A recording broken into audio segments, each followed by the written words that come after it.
Всем привет! Меня зовут Александрина и добро пожаловать на мой канал.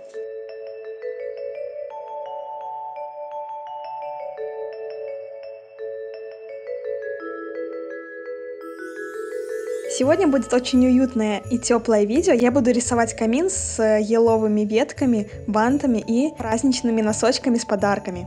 Для рисунка мне понадобится простой карандаш, черные лайнеры и спиртовые маркеры.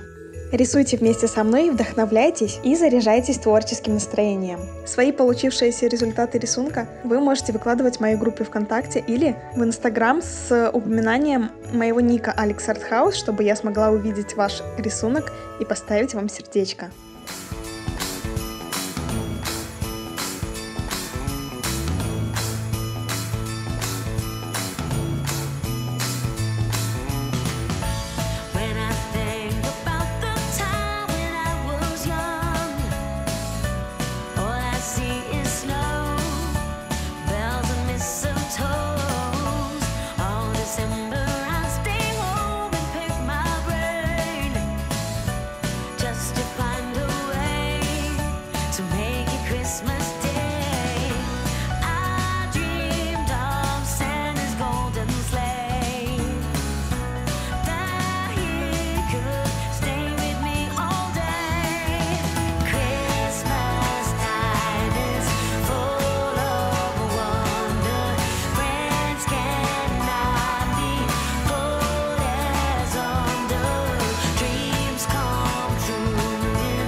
Такой вот камин у меня сегодня получился. Надеюсь, вам понравилось это видео. Обязательно заглядывайте в мой Инстаграм, подписывайтесь. Там вы найдете еще больше идей для своего творчества, много новогодних идей для рисования и зарядитесь хорошей порцией вдохновения. Ставь лайк, если тебе понравилось это видео, и не забывай подписываться на мой канал, а также нажимай на колокольчик, чтобы не пропустить новое новогоднее видео. На сегодня я прощаюсь с вами, увидимся очень скоро в следующем новогоднем видео. Пока-пока!